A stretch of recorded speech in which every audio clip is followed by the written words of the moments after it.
ನಿನ್ನೆ ದೆಹಲಿಯ ಪಾರ್ಲಿಮೆಂಟ್ನಲ್ಲಿ ಒಂದು ಐತಿಹಾಸಿಕವಾದಂಥ ಬಿಲ್ ಮಂಡನೆ ಮಾಡಿ ಚರ್ಚೆ ಮಾಡಿ ಇವತ್ತು ಅವತ್ತೇ ಅಂದ್ರೆ ರಾತ್ರಿನೇ ಪಾಸ್ ಆಗಿದ್ದು ಇದು ಅತ್ಯಂತ ಸ್ವಾಗತಾರ್ಹವಾದ್ದು.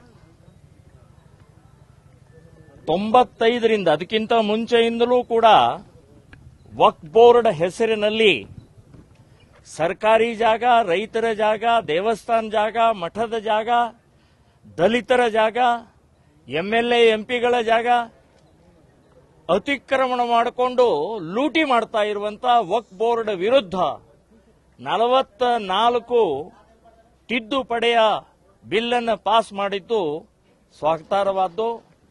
ಕೇಂದ್ರದ ಬಿಜೆಪಿಯವರಿಗೆ, ನರೇಂದ್ರ ಮೋದಿ ಅವರಿಗೆ ಅಭಿನಂದನೆಗಳನ್ನು ಹೇಳ್ತಾ ಇದ್ದೀನಿ. ಇನ್ನು ಯಾರು ಇದನ್ನ ವಿರೋಧ ಮಾಡ್ತಾ ಇದ್ದಾರೆ, ದೇಶದ್ರೋಹಿಗಳವರು, ಅವರಿಗೆ ಸ್ವಲ್ಪ ಅವಲೋಕನ ಮಾಡಿಕೊಳ್ಬೇಕು.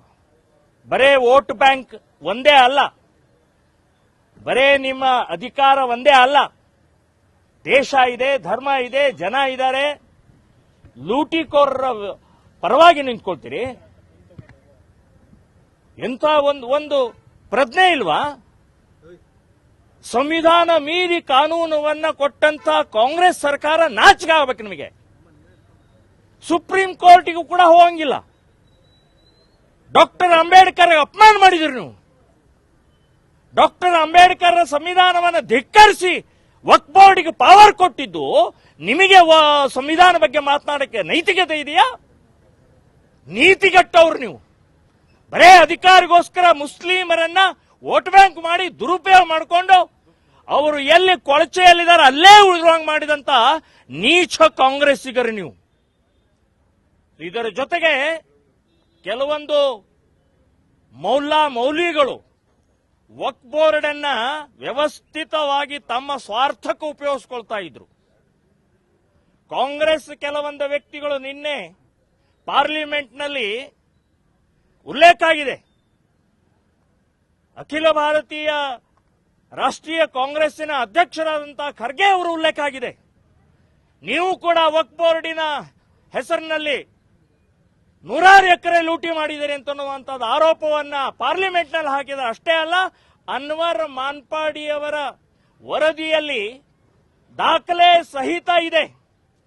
ಇದಕ್ಕೆ ಬಿಜೆಪಿಯವರು ಕಾರಣ. ಬಿಜೆಪಿಯವರು ಅನ್ವರ್ ಮಾನ್ಪಾಡಿಯ ವರದಿಯನ್ನ ತಮ್ಮ ಕುರ್ಚಿ ಬುಡುಕಿಟ್ಕೊಂಡು ಇವತ್ತು ವಕ್ಫ್ ಬೋರ್ಡ್ ಬಗ್ಗೆ ಮಾತನಾಡುವಂತ ಕರ್ನಾಟಕದ ಬಿಜೆಪಿಯವರಿಗೆ ನಾಚಿಕೆ ಆಗಬೇಕು. ಯಾಕೆ ಅನ್ವರ್ ಮಾನ್ಪಾಡಿಯ ಆ ವರದಿಯನ್ನು ಹೊರಗೆ ತೆಗೆಯಲಿಲ್ಲ? ಎಷ್ಟು ರೀತಿಯ ಡೀಲಿಂಗ್ ಆಗಿದೆಯೋ, ವ್ಯವಹಾರ ಆಗಿದೆಯೋ ಅಥವಾ ಇನ್ನೇನಾಗಿದೆಯೋ ಗೊತ್ತಿಲ್ಲ, ಬಹಿರಂಗಪಡಿಸಿ. ನೀವು ವಕ್ಫ್ ಬೋರ್ಡ್ ಬಗ್ಗೆ ಕರ್ನಾಟಕದ ಬಿಜೆಪಿ ಮಾತಾಡಬೇಡಿ ನೀವು.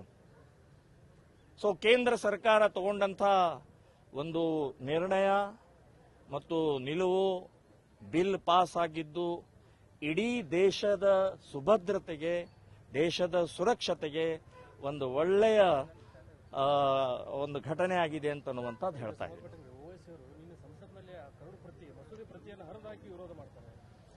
ಇಡೀ ಓವೈಸಿ ಇರಬಹುದು, ಕಾಂಗ್ರೆಸ್ನವರು ಇರಬಹುದು, ಈ ಓವೈಸಿ ಮತ್ತು ಮುಸ್ಲಿಂ ಎಂಪಿಗಳಕ್ಕಿಂತ ಹಿಂದೂ ಎಂಪಿಗಳು, ಕಾಂಗ್ರೆಸ್ ಎಂಪಿಗಳು, ಟಿಎಂಸಿ ಎಂಪಿಗಳು, ಡಿಎಂಕೆ ಎಂಪಿಗಳು, ಇವರಿಗೆ ನಾಚಿಕೆ ಮಾನ ಮರ್ಯಾದೆ ಇದೆಯಾ ಇವರಿಗೆ? ಇವರು ನಾಳೆ ಇದೇ ವಕ್ಫ್ ಬೋರ್ಡಿನ ಮೂಲಕ ನಿಮ್ಮ ಆಸ್ತಿನೂ ಕಬಳಿಸಿದಾಗ ಆವಾಗ ನೀವು ಸತ್ತು ಹೋಗಿರ್ತೀರಿ ನೀವು. ಸೊ ಇಂಥ ನೀಚ ನಿರ್ಲಜ್ಜ ವ್ಯವಸ್ಥೆಯ ವಿರುದ್ಧ ನರೇಂದ್ರ ಮೋದಿ ಅವರು ತಗೊಂಡಂತಹ ಕ್ರಮ ಅತ್ಯಂತ ಶ್ರೇಷ್ಠವಾಗಿದೆ ಅಂತನ್ನುವಂಥದ್ದು ಹೇಳ್ತೇನೆ. ಸಾವಿರ ಅಭಿನಂದನೆಗಳನ್ನು ನಾನು ನರೇಂದ್ರ ಮೋದಿ ಅವರಿಗೆ ಹೇಳ್ತಾ ಇದ್ದೀನಿ.